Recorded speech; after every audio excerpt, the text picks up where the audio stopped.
Hey guys, Kevin against me, another movie review for guys, and this movie reviewing, I was definitely really looking forward to watching this movie. I've heard a lot of things about this movie. Ever since like August, I've heard really good things about, and finally I checked it out. I knew this is a movie that I knew I had to check out before the year ended, and that movie is a movie that you probably haven't heard too much about. You might have seen some promos, heard on TV, but it's a relatively smaller movie, and it's called Mistress America. Now, if you guys don't know too much about it, it is directed by the same guy that did While We're Young. So if you guys know that movie, it is directed by that director, which is Noah Baumbach, which we'll talk about him. I knew pretty much nothing going into this movie. I really didn't. I heard people say it was very funny. I've heard people say it's one of the best movies of the year. And that's really all I knew going into it. I didn't really know what the movie was going to be. And I'm very happy I knew that because Mistress America might be the most surprising movie I've seen all year and is by far one of the best movies of the year and a true masterpiece, in my personal opinion.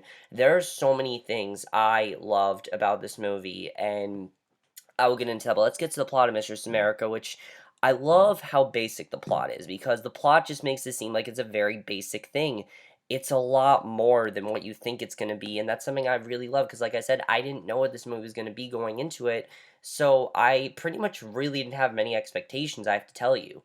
Basically, our plot here is we focus on this girl, Tracy, who she's in college, she's not really fitting in with anyone, she can't really find her crowd, and everyone she seems to connect with leaves her. There's this guy she has a crush on, he gets a girlfriend, and she learns that she is going to have an adopted sister, her not adopted but stepsister, because her mother is marrying her stepsister, her soon-to-be stepsister's father. So she goes to meet her stepsister, and the two connect, and basically the rest of the movie is how these two affect each other. And that basically is the plot of Mistress America.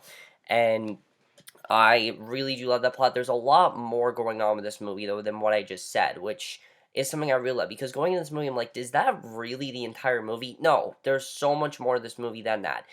Mainly the thing that carries this film so well is the acting between these two. They are so great in this movie. Lola Kirk and Greta Gerwig are fantastic. Let's first talk about our main character, Lola Kirk, as Tracy. She is so great in this movie. I really thought she did a great job. Her character might not be the most compelling when you first meet her, but there's a reason why. I mean, we all go through that awkward stage where we're just trying to find ourselves, and that's exactly who she is. She's trying to find herself. She's trying to learn who she is and what matters and what she really cares about. And I really loved her character. I thought she did a really great job with that, and she definitely was very good. However, the real beauty of this film, the real thing that carries this film, without a doubt, is Greta Gerwig as Brooke Cardenas. She is everything about this film. If Greta Gerwig would not have been in this movie would not definitely not be as good as it is. She is amazing in this movie. The thing I love about Brooke is that you think that she has her life together when you first meet her, and as the movie goes on, you start to realize there is a lot more going on with her that she's either hiding or not making a big deal out of. Um, and there are things throughout the movie like that, and I think that was definitely really great. She's so funny in this movie as well, honestly. She was so funny. These two together, I mean, you just laugh. They're so funny together. They have such great chemistry. Some of the best chemistry I've seen all year, honestly. They work so well together, and especially Greta Gerwig. What I love about Brooke, mainly who by far is one of my favorite characters of the year. If I had to pick like individual characters, Brooke Cardenas is definitely one of my favorite characters of the year, is mainly that Tracy starts to get influenced by Brooke. The thing is, though, that Brooke's really not a nice person. She's insulted people over the years. She thinks that she expects things, and while she's a bad person, it's mainly because there's just a lot that's been going on with her. Now, I'm not justifying what Brooke's doing, but there are reasons why she is the way she is, and she seems to really have her life together when we first meet her, and she seems very hopeful. And that's something I definitely really loved about her character, is that while she seems hopeful, there's really a lot more going on with her, and they really portrayed that very, very well throughout this movie, and I think both of them really did a great job.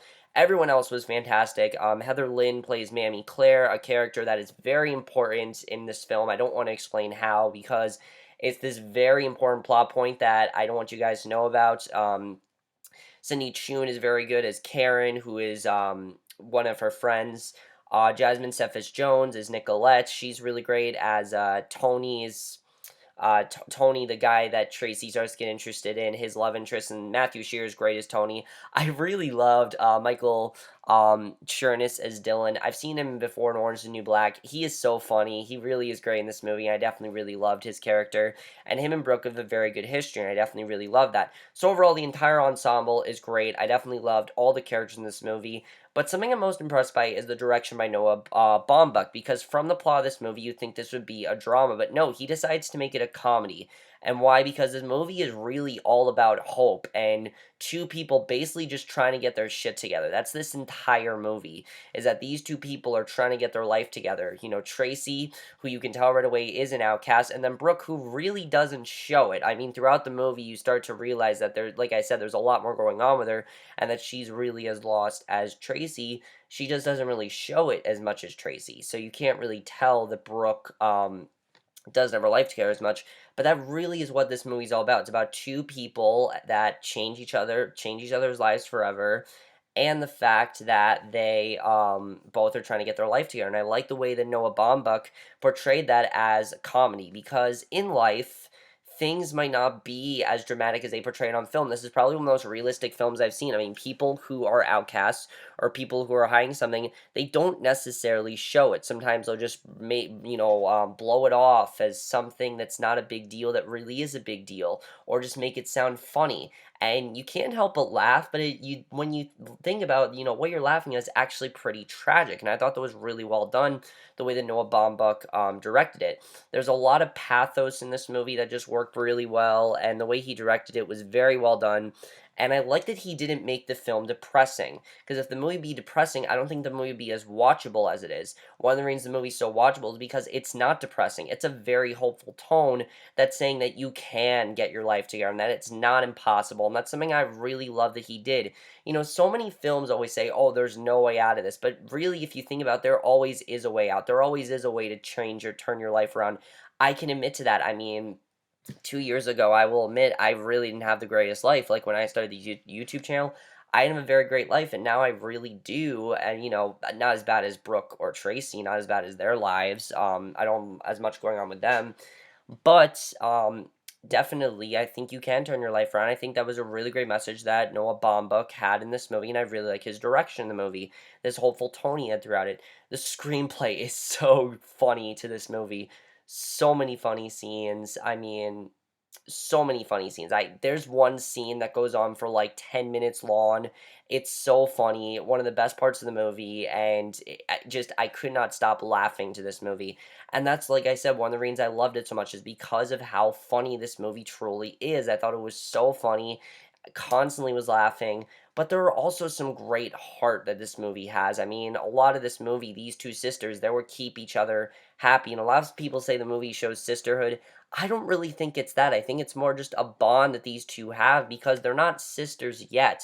They don't act like sisters. They act like two people who are complete strangers. And I think that was very well done the way the movie handled that, because when you have a stepsister, you can't really treat them like a sister. You gotta treat them like they're a stranger. And that really is how Tracy treats Brooke.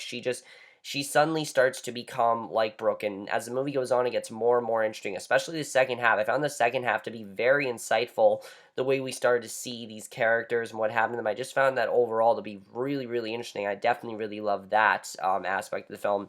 Definitely, that was really great, and the laughs are definitely nonstop with this movie. That's something, like I said, that was really great. I just thought overall it was a really funny film, and I definitely really loved that. And Brooke's optimism as well was very, very interesting. And I really like the way the movie said you can't judge a person from your first meeting. That really is true. I mean, a person will try to disguise themselves as much as possible. When you first meet someone, you want to try to, show the best image of yourself. And what Brooke shows is not really how she is, and I definitely really love seeing that throughout this film.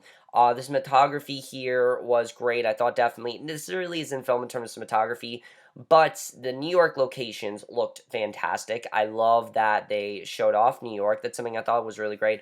Also, I like that the movie was not cliche. I like that they did that. They could have gone a cliche direction, but they really didn't. They did things that normally would be cliched and turn them into something very realistic, and I really love that. Yes, there are some cliches, like there's some, one of the girls' parents died, and they don't really talk about it. but it's not treated as a big deal, and I really like the way that they handled that throughout the movie. Suddenly things that, they're especially towards the climax of this movie, suddenly things that weren't seen as a big deal are a big deal, and they really handled all that very, very well, and I really appreciate that. Um, the score of this movie, again, very hopeful, and I really like that hopeful tone throughout the movie. They did a very good job with that, and that's something I really just loved about this entire film. The cinematography was gorgeous. Like I said, I really just love the New York sights. Kind of just going with the hopeful tone of this movie. New York's a big city, full of lights, full of glamour. It's a busy city, but it really is a city of hope. And there's a reason why Brooke is in this city, and I don't want to spoil why, but I find it to be very interesting, and I really love that. The editing here was just great. The film is so quickly edited, and it's such a short film. It's only 84 minutes. That's really as long as it needed to be, though. Because again, the movie doesn't treat things like a big deal. It's treat this as a simple encounter between two that becomes much bigger than you think it's going to be, and I really love that. The movie was very unpredictable. I never knew where it was going to go. That's something else I really appreciate, is that I really didn't know what was going to happen in this movie. I mean, towards like the third half, I was like, I really don't know what's going to happen here. And there was some amazing scenes in this film. Honestly, there were many scenes here that I was like, that's one of the best scenes of the year. That's one of the best scenes I've seen all year. And I absolutely love that. And I'd love to tell you guys more about this movie, but I just don't want you guys to know too much going into it. And this isn't really a movie that you spoil a lot of. This is really a movie that you experience for yourself and you watch it and you really enjoy it. I could definitely see myself watching this again. This will definitely be on my top 10 list. And also the ending, by far one of the best endings I've seen all year. I absolutely loved the ending to this movie. And it's not just because of the way the movie ends. It's basically something that Tracy says towards the end of the movie, when she goes to talk to Brooke. And I find it I will say the final scenes between Brooke and Tracy, I just found it to be very insightful, and I think really summed up what this movie was trying to say. Um, which a lot of the message of this movie is, don't change yourself. Don't change yourself, just make yourself better. You will always be a certain way. There's just part of our personality. There are certain things that are just part of us, and we can't get rid of it. It's just always about, find those good things about yourself and expand upon them. And I think that really is what this movie's trying to say. The movie's not saying you need to completely change yourself and completely just do things in a different way. What the movie's really trying to say is you need to change yourself in the best way. You need to find those things about yourself that's great and expand upon them. And I think it's a fantastic message, especially to today's generation. And they did that very, very well. So overall, guys, I really do encourage you to watch Mistress America. By the way, guys, if Mistress America, perfect title. There's a reason why the movie's called Mistress America. Basically because that's Brooke's way of living. She wants to like make a story about her way of living and call it Mistress America, which is really cool. But if you guys seen this film, please check it out if you haven't seen it. It's an incredible film. I really do recommend you see it. It's very funny, but it's also very insightful, and I'm definitely giving Mistress America a 5 out of 5 or an A+. I loved every minute of this movie. One of the best films of the year by far. Will definitely be my top 10 list. And again, it's not really a film you can talk too much about, just because the fact that there are so many things that happen, but then there are so many like funny things and things like that. It's really a movie that you need to experience, and then you'll really love it. And I would love to talk spoilers, but this is not a movie where I can talk spoilers. I don't want to do that. I really don't. So if you guys haven't seen Mistress America, definitely check it out. You know what? Honestly, I think I will talk spoilers because I really want to talk about what I really love about this movie. In order for me to really review it, I need to talk about the things I really loved. Okay, so let me just get into spoilers. If you guys have not seen Mistress America, which is the majority of you, do not watch the rest of this review because I'm going to spoil a huge part of the movie that I don't want you guys to know about. Okay, so the first thing I really want to talk about is, of course, the big scene when we find out what happened with Tracy, Nicolette finding out about the story that Tracy wrote, thinking that her and Tony slept together. This is the big scene in the film. This scene right here, I absolutely loved. I thought this was a very well done scene. I definitely really love that. But what I also love is how this scene started with Tracy and Brooke going to Mamie Claire's house. It didn't seem like a big deal. This just seemed like a quick thing that they get over. But no, there's a lot going on between Mamie Claire and Brooke. clearly Brooke has had out for Mammy Claire, and she doesn't want to admit that. She doesn't want to admit that she's wrong. She doesn't want to admit that she's doing something wrong because Brooke just doesn't want to accept that she's doing something, she wants to accept that she's doing something right because she doesn't want to, think about the bad things in her life. That really is what's been going on with Brooke. Brooke has not had great things in her life. Brooke does not have her life together. She's trying to get her life together and she doesn't really know how to, and her optimism is what's kept her um to have her life together. That really is what's been going on with her. And I really love the way this scene was intercut with her calling up her father and asking him, can I come to Thanksgiving dinner? What's going on? Her realizing that Tracy's not going to be her sister. And I really like finding that out, that Tracy and Brooke do not become sisters.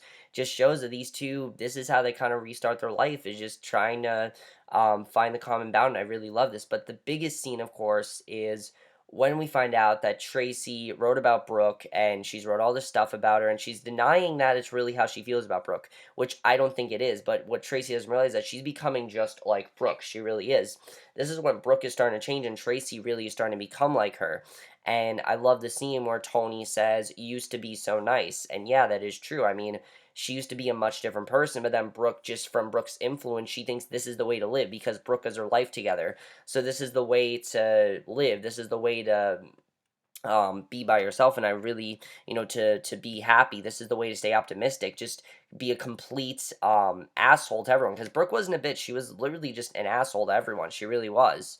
And I love the scene where Brooke is realizing what Tracy did, just showing that Brooke does have a soul, that things do affect Brooke, and she just hasn't shown it. And that's the first thing that's really affected her, and that she can't hide anymore. After that phone call, and after this whole thing with Mammy Claire, she can't hide this fake personality. She needs to show what she truly feels, and really, in many ways, Tracy saved her because she was the one that finally got her out of her emotions. And I think that's why the scene between Tracy and Brooke at the end is just so great. The reason that Tracy can't be by herself and doesn't feel happy in that college is because Brooke is what really keeps her happy. Brooke is what keeps her having a purpose in life, and these two are gonna find some purpose in life, and I definitely really love seeing that. But the ending where she goes to Brooke's apartment and you see that Brooke is going to LA because she just couldn't find what she wanted. She thought that New York was going to give her something new, but it really didn't, and it's not working for her. She wants to go to LA, and Mammy Claire did give her the depths that she needed for the t-shirt business, which I love that Brooke wanted to start her own business, which might not even happen now. You don't even know if she's actually going to go through with it, if she's going to do it, if Trace's going to give her other ideas. And I like that Brooke is telling her that she might go to college now, that she's considering going, because yeah, that is something that is a big difference. You really do realize here that Tracy has her life a lot more figured out than Brooke does. Tracy's going to college while Brooke isn't and doesn't really know what she wants to do. And she's kind of just used this t-shirt business as a reason to not go to college. And now she's thinking about going. And the scene where they decide to have Thanksgiving dinner together is just so great because you don't know this is going to go. You don't know if this is going to work out for them. You don't know if they're possibly going to reconnect. And I definitely really love that. And I love the way that these two just interact and they want to change their life for the better. And I thought it was just a great ending. And I definitely really love that. Um, but yeah, I definitely really love that about this movie. But overall, guys, I absolutely love Mistress America. I definitely would recommend to you guys, if you haven't seen it already. It's an incredible film. And there are just so many things I loved about it. It was so funny. It's very, like I said, very emotional points. But definitely check it out. It's not what you think it's going to be at all. And I definitely really loved it. I really thought it was going to be a much different film than it was. And I was very impressed by that. And definitely, like I said, 5 out of 5 or an A+. Definitely recommend this film if you haven't seen it. I will see you guys in my next video, which will be for another movie review. This will definitely be my top 10. I will see you guys in my next video. Okay, bye.